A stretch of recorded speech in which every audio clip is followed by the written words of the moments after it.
अगर हम बात करें तो इसको किसने वो किया, हैंडल किसने किया है, बनाने में सर किसकी भूमिका रहती है, आपका क्या क्या इसमें योगदान रहता है सर? देखिए ये संगम जो है वो गंगा यमुना और अदृश्य सरस्वती का यहाँ पर संगम है और तीर्थराज संगम है। तो यहाँ पर माघ मास जो पौष पूर्णिमा से प्रारंभ होता है और माघी पूर्णिमा तक रहता है। इसमें लाखों लाख श्रद्धालु यहाँ पर आकर संगम तट पर और जो अन्य स्नान घाट है वहाँ पर नहाते हैं। उसके लिए पुलिस के व्यापक बंदोबस्त किए जाते हैं। तो आज जो आप इस कैंपस में हैं, इसमें जो हमारे बहुत सारे अधिकारी हैं, बहुत सारे गेस्ट हैं, वो आके यहाँ पर रहते हैं और पूरा जब ये पूरा 1 महीने से अधिक का जो पीरियड है, यहाँ पर रह के अपनी चीजों को, व्यवस्थाओं को देखते हैं। लिखा हुआ है कि अन्नपूर्णा, सर इसमें क्या है, इसमें देखते हैं सर इसको सर आपने किस तरीके से मॉडिफाई किया है? जी, इसमें चूंकि बहुत सारे यहाँ पर गेस्ट आते रहते हैं, अतिथि आते रहते हैं और ऑफिसर्स जो है वो बड़ी संख्या में ऑफिसर्स पूरे डिस्ट्रिक्ट से, जो हमारा रेंज है और जोन से सारे गेस्टेड ऑफिसर्स और थाना प्रभारी, इंस्पेक्टर रैंक के सभी लोग आते हैं और वो डे लॉन्ग उनकी ड्यूटीज होती हैं। जैसे जो पूरा ये फेस्टिवल है, इसमें 6 मुख्य पर्व होते हैं, जिसमें पौष पूर्णिमा, मकर संक्रांति, मौनी अमावस्या, कल बसंत पंचमी का पर्व था और आगे जो है वो माघी पूर्णिमा और महाशिवरात्रि। तो जब लोग आते हैं, बहुत सारे ऑफिसर्स ड्यूटी पर आते हैं, तो उनके लिए हम लोग यहाँ पर लंच की व्यवस्था करते हैं, ब्रेकफास्ट की व्यवस्था करते हैं।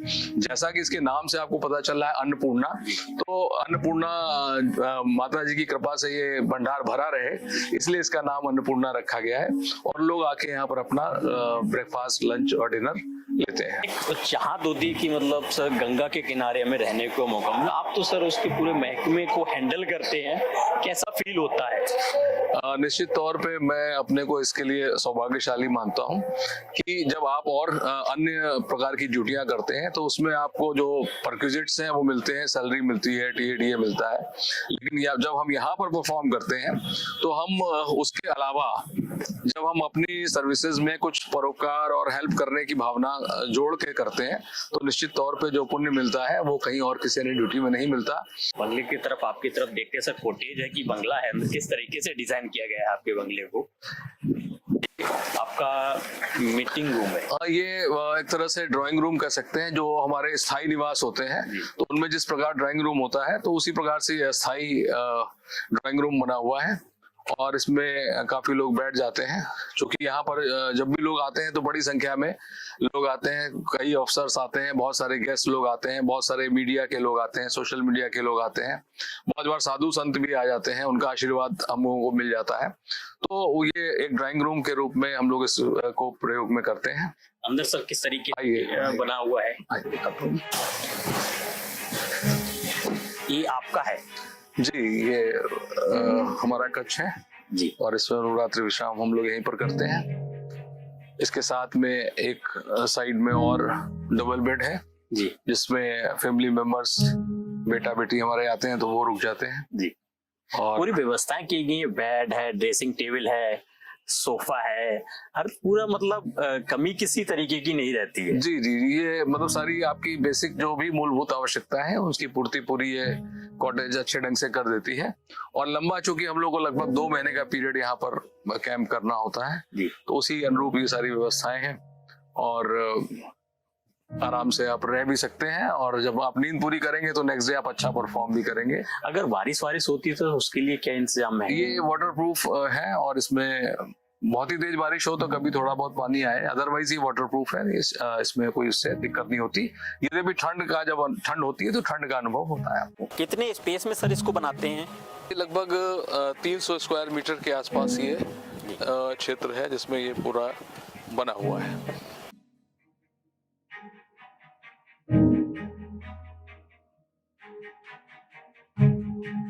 सब लोग जानना चाहते हैं कि सर गाड़ी में वायरलेस लगा होता है, ये क्या है, इससे कैसे कंट्रोल करते हैं? ये वायरलेस कम्युनिकेशन है, कोई तार नहीं है, एक एंटीना है गाड़ी के ऊपर और जो हमारे कंट्रोल रूम है और एक फ्रीक्वेंसी सेट है, उस फ्रीक्वेंसी को मैच कर देते हैं।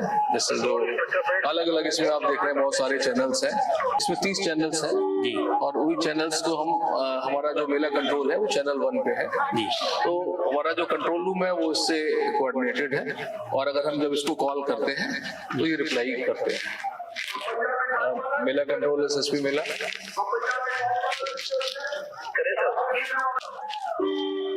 इधर संगम पार्किंग देख लीजिए, अगर संगम पार्किंग खाली हो तो काली सड़क से ट्रैफिक मूवमेंट करा देंगे तो वहाँ की प्रॉब्लम सॉल्व हो जाएगी। ओवर।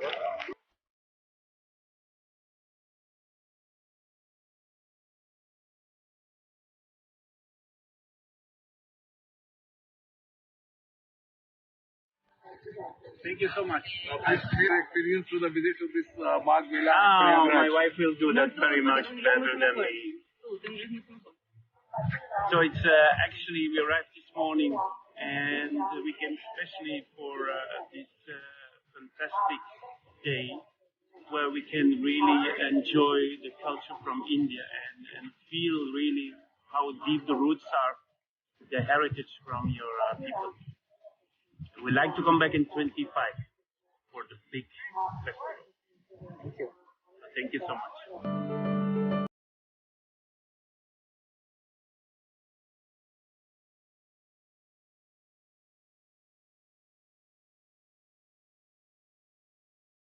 कि बचपन में राजीव सर कैसे थे, कोई यादगार किस्सा जो आप हमारे दर्शकों के साथ शेयर करना पसंद करें?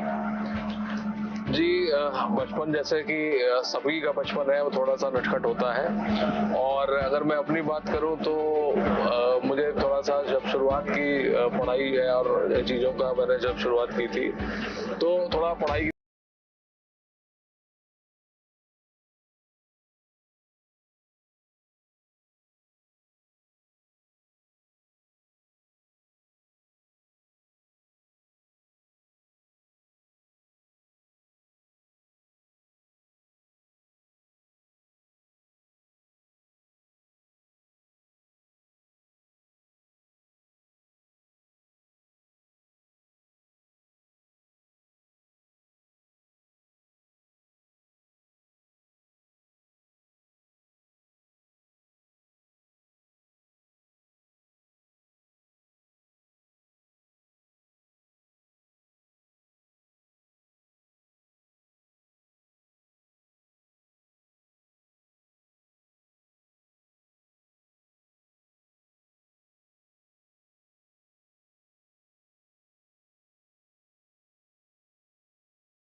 जो है उन्होंने बहुत एक कठोर निर्णय लिया, और यद्यपि चूंकि ज्येष्ठ पुत्र होने के नाते मैंने ही जो अंतिम संस्कार होते हैं वैदिक रीति के अनुसार मैंने ही किया था।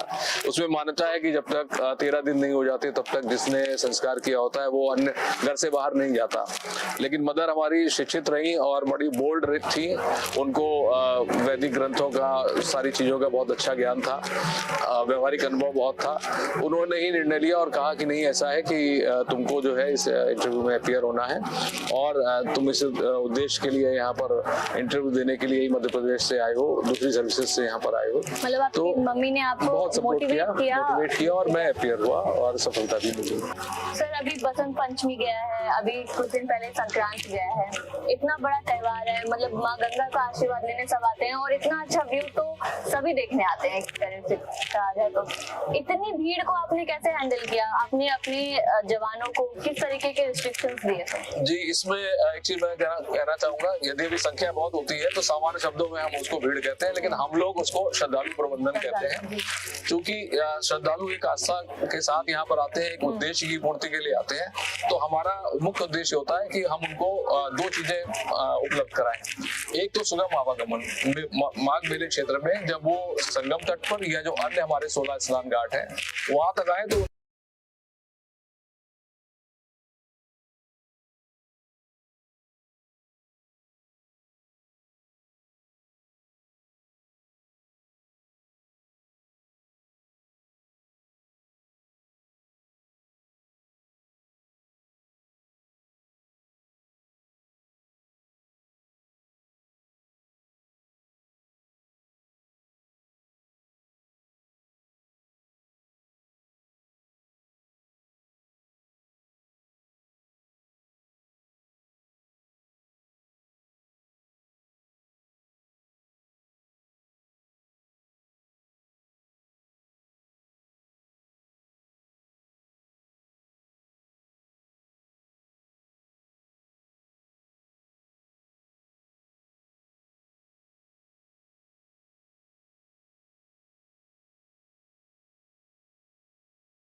आपको इस पद से ज्यादा मतलब और भी कौन से कार्य जो आपको काफी पसंद है आपको, मतलब इन शॉर्ट बोलो तो अगर आप आईपीएस नहीं होते तो क्या होते?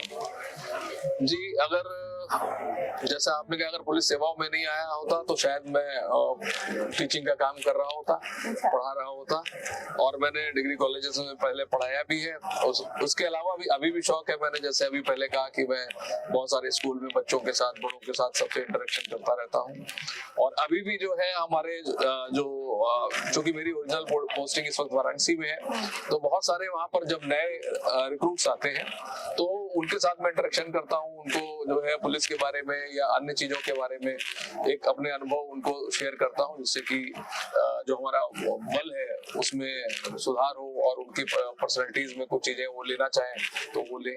तो इंटरनली जो है अंदर से मुझे लगता है कि मुझे बात करना, संवाद करना, बताना, चीजों को शेयर करना या कुछ सीखना, लर्निंग्स जो है वो हमेशा, जैसे जीवन में कहते हैं कि आदमी की लर्निंग्स जो है वो कभी खत्म नहीं होती, वो हमेशा चलती रहती है, तो मुझे भी अच्छा लगता है। सर, अब हम रेड फाइल खेलते हैं, मतलब एक क्वेश्चन मैं आपसे पूछूंगी, आपको एक वर्ड में जवाब देना है, तो सर खेलें? जी। आपका फेवरेट जिला कौन सा रहा है जिसमें आपको काम करने में मतलब सुकून मिला हो, एक तरीके से ऐसा कहा तो? जी, काशी। काशी। जिले का सबसे कठिन अपराध कौन सा रहा है? जब मैं नोएडा में था और एसटीएफ में था तो एक दुर्दांत अपराधी था बलराज भाटी, उसका डे लाइट एनकाउंटर जो है हम लोगों ने और एनआर पुलिस ने मिलकर किया था। वो सबसे टफ था, live encounter recorded in CCTV. Sir, आप फ्री समय में आप क्या करना पसंद करते हैं, मतलब ड्यूटी के अलावा आप क्या पसंद करते हैं? जी, मैं पुस्तकें पढ़ लेता हूँ, रिलीजियस पुस्तकें भी पढ़ लेता हूँ और सोशल मीडिया पर भी समय दे लेता हूँ। इन फ्यूचर आप पे अगर कोई मूवी बनती है तो आप किस एक्टर को पसंद करेंगे आपका किरदार निभाए वो? जी, अभी सोचा नहीं है। अभी नहीं सोचा है। वैसे आपका कोई फेवरेट एक्टर्स कोई तो होगा? जी, मुझे धर्मेंद्र जी की फिल्में देखना हमेशा अच्छा लगता है।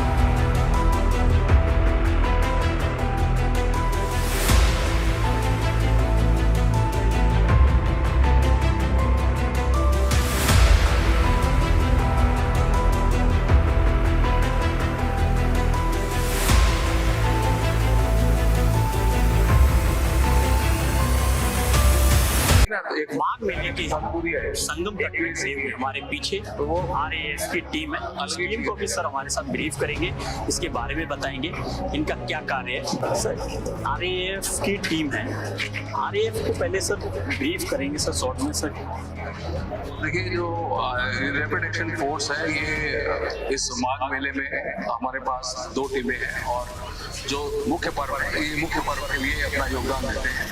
सारे इनके सीनियर ऑफिसर्स भी यहाँ पर मौजूद हैं, इन्हीं के कमांड कंट्रोल में ये लोग ऑपरेट करते हैं। कोई बात होती है तो हम आपसे शेयर करते हैं कि हमको यहाँ पर इनका आवश्यकता है। तो चूंकि ये संगम जो है, संगम तट है, यहाँ पर सबसे ज्यादा जो प्रेशर पॉइंट है इस माघ मेले का वो यही संगम है। यहाँ पर सारे लोग चाहते हैं कि हम यहाँ पर आकर स्नान करेंगे। तो आपकी प्रेजेंस का जो डिटरेंट इफेक्ट होता है कि जब आपकी मौजूदगी है, आप गियर देख रहे हैं, इसमें हमारे लेडी ऑफिसर्स भी हैं, जेंट्स ऑफिसर भी हैं, जब इनकी जब प्रेजेंस यहाँ पर रहती है तो इसका प्रेजेंस से ही जो लोग हैं जो मतलब इस प्रकार की गलत मोटिव से यहाँ पर आते हैं तो उसका एक डिटरेंट इफेक्ट आ जाता है कि वो अपनी कोई कुछ चेष्टा किसी प्रकार की नहीं करते हैं। तो अभी हमारे जितने भी फेस्टिवल्स बीते हैं तो आरएएफ का उसमें बहुत अच्छा हम लोगों को सहयोग मिला है।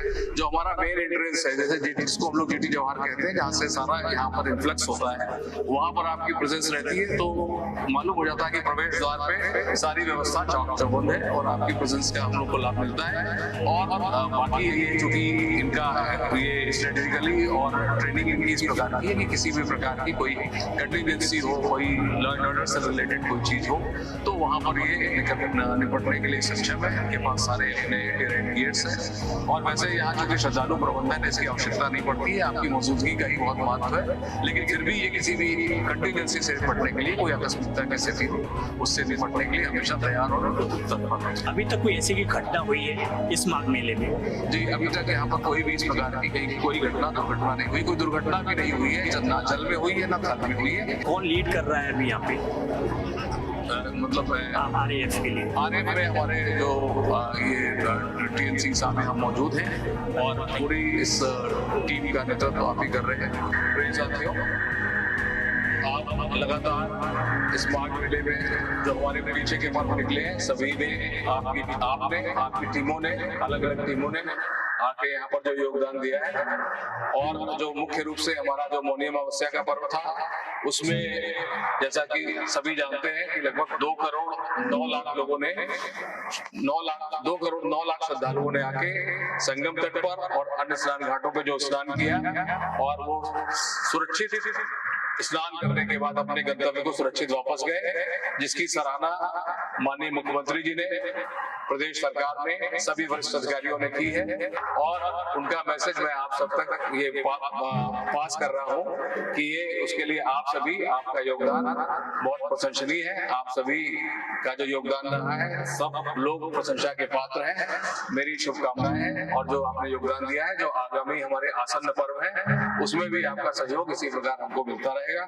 थैंक यू, शुभकामनाएं। जय हिंद, जय भारत।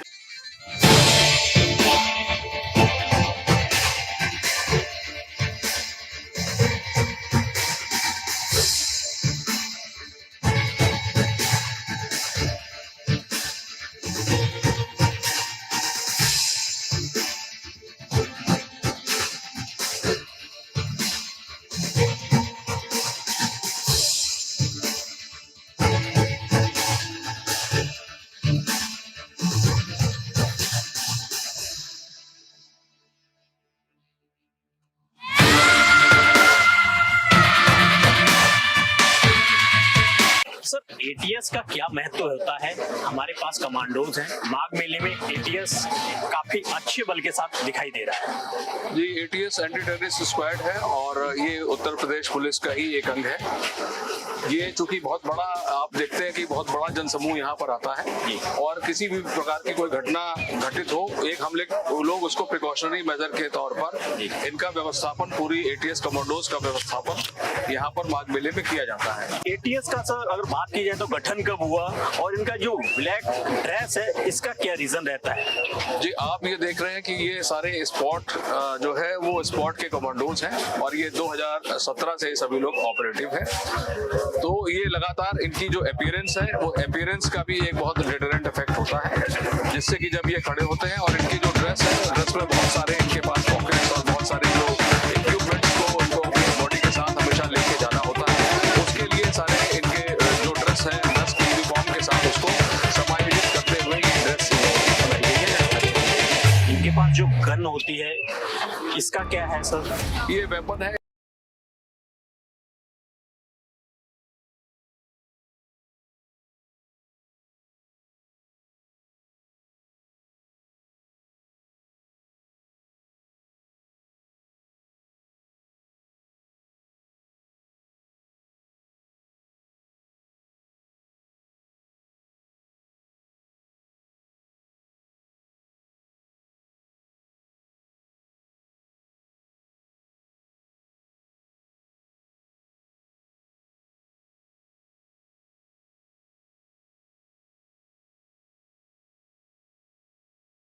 ATS का भी बल माघ मेले में कितना है टोटल? ये हमारे पास ATS की टीम है, नंबर सब सिक्योरिटी पर्पज से डिस्क्लोज नहीं करते हैं, लेकिन पर्याप्त संख्या में हमारे पास ATS के कमांडो कोई आवश्यकता पड़ी? नहीं, कोई आवश्यकता नहीं पड़ी है, लेकिन अच्छी बात है, आवश्यकता नहीं पड़ी है, और लेकिन कोई आवश्यकता पड़ेगी तो ये लोग करने में पूर्ण रूप से सक्षम है।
हॉर्स राइडिंग में इंटरेस्ट भी है क्या आपको?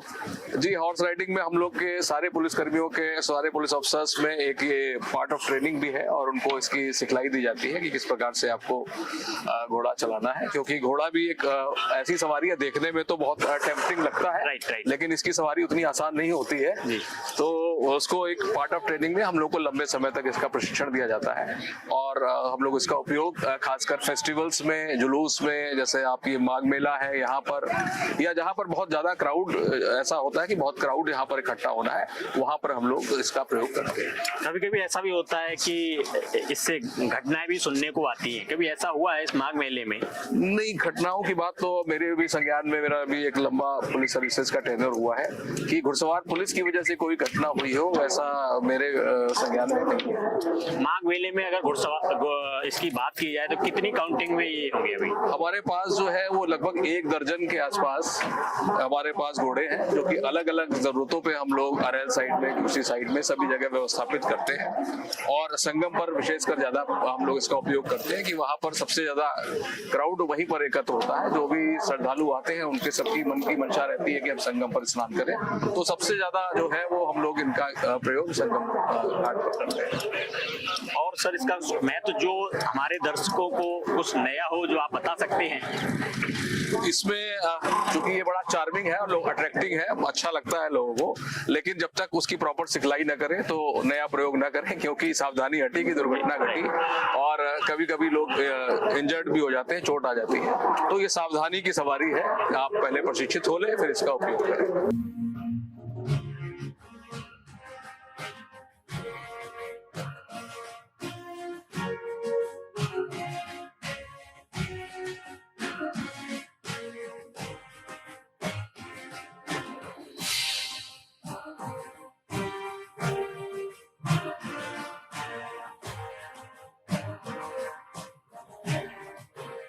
सर, आईपीएस का अब तक का सफर कैसा रहा है? लोगों की इच्छा है कि राजीव नारायण सेठ की शिक्षा दीक्षा कहाँ हुई है?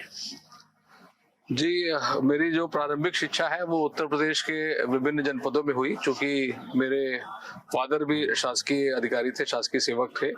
तो शासकीय सेवा में आप जानते हैं कि स्थानांतरण एक प्रक्रिया है और बहुत जगह फ्रीक्वेंट ट्रांसफर्स होते रहते हैं। तो उसकी वजह से जब फादर के समय में उनके भी अलग अलग उत्तर प्रदेश के अलग अलग जिलों में ट्रांसफर्स होते रहे। तो प्रारंभिक शिक्षा कई स्थानों पर हुई, हरदोई में हुई, जौनपुर में हुई, उसके बाद फिर कानपुर में हुई। लेकिन बाद में फिर मेरी जो उच्च शिक्षा है वो ग्रेजुएशन और post graduation Christ college Kanpur का है, फिर मैंने वहां पर शिक्षा प्राप्त की। अगला सर सवाल है, सर गैलेंट्री अवार्ड जैसा बहुत कम लोगों को मिलता है, ये अवार्ड कि आप हकदार भी हैं, आपको मिला भी है। इस अवार्ड मिलने कैसे मिलता है, दर्शक ये जानना चाहते हैं, और आपको कब मिला? जी, ये राष्ट्रपति का वीरता पुरस्कार है और राष्ट्रपति, महामहिम राष्ट्रपति भारत ये इसको स्वीकृत करते हैं। उनके सिग्नेचर से इसका एप्रिसिएशन सर्टिफिकेट जारी होता है। और ये घटना है 5 जुलाई 2005 की है। राम जन्मभूमि अयोध्या में आतंकवादी हमला हुआ था। उसमें एक संयुक्त मुठभेड़ आतंकवादियों के साथ हुई थी, सीआरपीएफ और पुलिस की संयुक्त मुठभेड़ थी। उसमें मैं उस वक्त अयोध्या में तैनात था और हम लोगों ने जाके संयुक्त एक मुठभेड़ में प्रतिभाग किया। उसमें आतंकवादी थे, 5 मारे गए और सभी पुलिसकर्मी, चाहे सीआरपीएफ के हों या उत्तर प्रदेश पुलिस के हों, सभी सुरक्षित रहे, कोई कैजुअल्टी नहीं हुई थी। और अदम्य साहस और वीरता का जब परिचय कोई भी पुलिस अधिकारी या अर्ध सैनिक बलों के या आर्मी के जवान अधिकारी जब देते हैं, तो फिर महामहिम राष्ट्रपति भारत द्वारा ये पुरस्कार प्रदान किया जाता है। कौन से सन में मिला है, किस महामहिम के द्वारा मिला है? ये हमारा जो गैलेंट्री अवार्ड था 2015 में मुझे मिला था और उसके बाद फिर मुझे एक महामहिम राष्ट्रपति भारत का सराहनीय सेवाओं के लिए भी मेडल मिला है।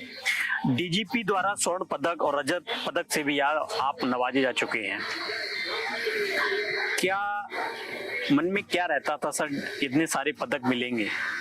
जी, ये हर पुलिस कर्मी के लिए गौरव की बात होती है जब उसकी सेवाओं को वरिष्ठ अधिकारियों द्वारा, राज्य सरकार द्वारा या महामहिम राष्ट्रपति द्वारा उसको अलंकृत किया जाता है, उसको प्रोत्साहित किया जाता है। तो हर व्यक्ति के लिए गौरव की बात होती है और मैं भाग्यशाली हूं कि पुलिस महानिदेशक महोदय द्वारा मुझे सिल्वर, गोल्ड और प्लेटिनम जो कमेंडेशन डिस्क है, प्रशंसा चिन्ह है, वो प्रदान किए जा चुके हैं।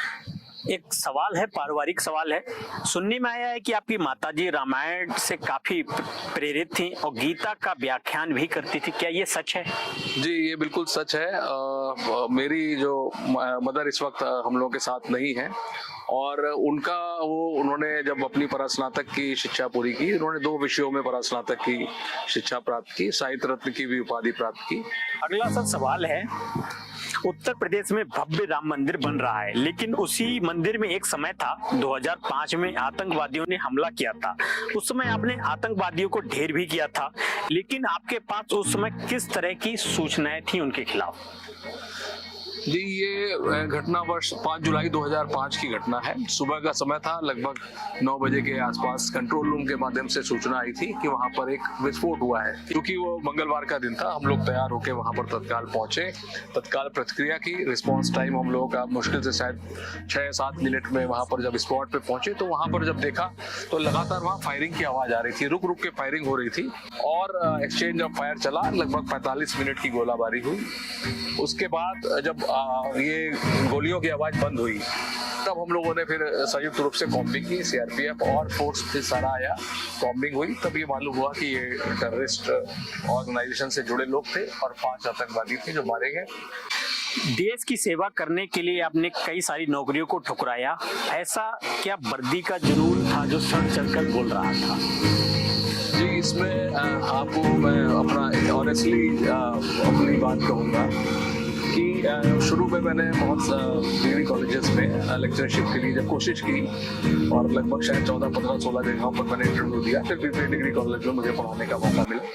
फिर मुझे पीपीए डिग्री कॉलेज में एडहॉक बेसिस पे, जिसको तदर्थ नियुक्ति कहते हैं, वहां पर ज्वाइन करने का मौका मिला और मैंने पढ़ाया भी। वो मेरा बहुत अच्छा समय था। फिर आपको पता है कि ये चाहे लोक सेवा आयोग हो, चाहे संघ लोक सेवा आयोग हो, वहां पर एक मेरिट के आधार पे अलॉटमेंट होता है। तो मैंने जब वहां पर मध्य प्रदेश में ज्वाइन किया तो वहां पर अच्छी रैंक थी, वहां पर मैंने सर्विसेज की और यहाँ पर भी जो है वो वरिष्ठता के क्रम में मुझे पुलिस सेवाओं में आने का मौका मिला। पहली पोस्टिंग बनारस में रही, आपने वहाँ के माफियाओं, गैंगवारों को किस तरीके से सबक सिखाया था? वो पुराना दौर भी था उस टाइम पे, वहाँ पे सब माफिया एकदम बहुत सक्रिय भी थे और गैंगवार एक बड़े स्तर से चलता था। उस जगह पे आप पोस्टेड रहे हैं। जी, देखिए, पुलिस का कार्य है कि अपराधियों पर कठोरतम कार्यवाही हो।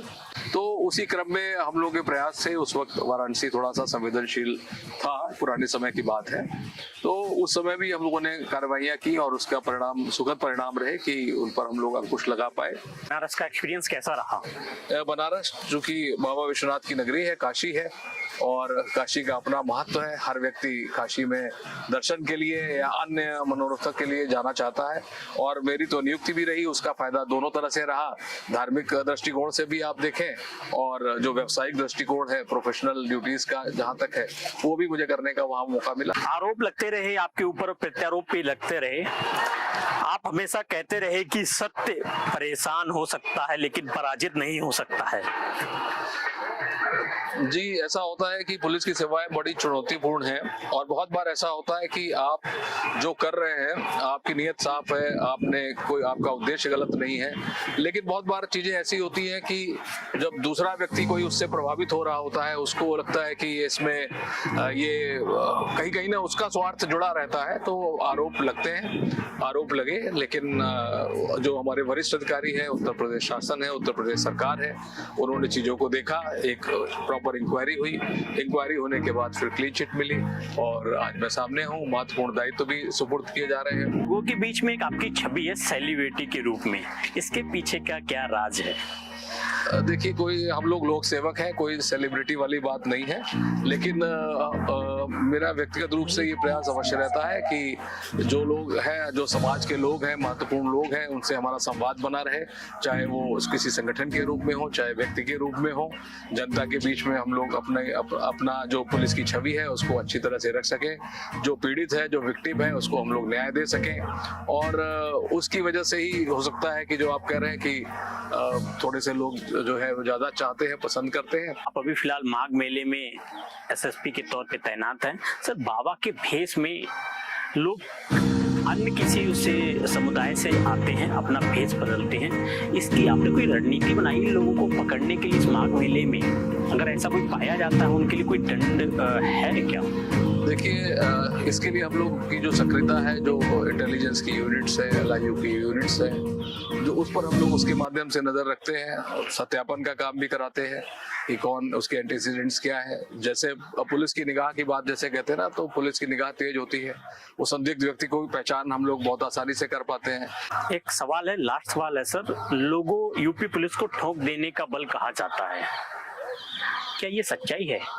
देखिए, बेसिकली क्या है कि जैसे आप, मुझे लगता है शायद आप इनकाउंटर की बात कर रहे हैं जी, कि ये कोई ऐसा डेलिबरेट स्टेप नहीं होता है। जब हम ये देखते हैं कि कोई अपराधी है और वो अपराध करने के बाद या संगठित अपराध करने के बाद कहीं पर हम लोग ट्रैप करते हैं, उसको पकड़ने की कोशिश करते हैं। और कभी बहुत बार ऐसा होता है कि आमने सामने जब हमारा लाइफ रिस्क आता है, हमारे ऊपर गोली चला रहा होता है या ऐसी कोई सिचुएशन होती है, तब प्रतिक्रिया स्वरूप अगर कोई बदमाश हो तो गोली लग जाती है और उसकी जान जाती है। तो वो उसका परिणाम है। मतलब ये नेचुरल एक्सचेंज ऑफ फायर जब होता है, और right to self defence police के पास भी है और हर इंडिविजुअल के पास भी है। इन फ्यूचर कोई प्लान? अभी तो पुलिस सेवाएं हैं, इसके बाद फिर लोगों से जुड़कर समाज के साथ बने रहना और अपना योगदान देना, जो अनुभव सर्विस के दौरान मिल रहे हैं उन सबको लोगों के साथ शेयर करना। लास्ट में हमारे दर्शकों को, व्यूअर्स को क्या मैसेज देना चाहेंगे जो उनको मोटिवेट करे? जी, जो यंग व्यूअर्स हैं या किसी जॉब के लिए एस्पिरेंट्स हैं, उनके लिए ये है कि कंसिस्टेंसी बना के रखना है। जो उनका उद्देश्य है, जो ऑब्जेक्टिव है, उसको फॉलो करते रहें। और कभी कभी होता है कि ऑब्जेक्टिव्स की आप पूर्ति नहीं कर पा रहे हैं, तो आप अपनी स्ट्रेटजी को चेंज करें, ना कि उद्देश्य को। अगर आप मेंटली कहीं पर ही अगर आपने थोड़ी सी भी चूक की, तो आप आर्थिक रूप से, शारीरिक रूप से, चाहे आप सड़क पे गाड़ी चला रहे हों, चाहे आप साइबर से रिलेटेड फ्रॉड के शिकार हो रहे हो, तो अगर आपकी मेंटल अलर्टनेस है तो सावधान रहें, सतर्क रहें, सुरक्षित रहें। ये थे हमारे साथ IPS Rajiv Narayan. Thank you sir.